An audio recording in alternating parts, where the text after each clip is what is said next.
মানে শিকারের বাচ্চা যায়।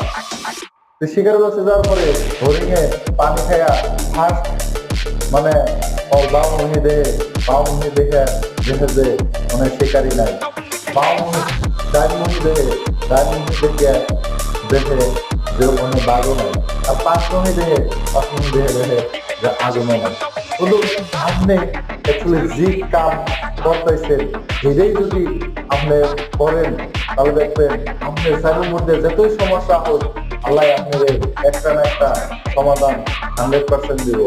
গতিকে এই গল্প থেকে একটা থেকে আমরা পাই যে যতই সমস্যা হোক তার সমাধান নিশ্চয় আছে।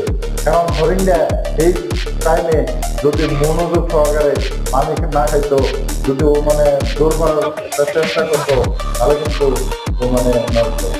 তো বন্ধুরা আমরা এমন যতই সমস্যা হোক আমরা যদি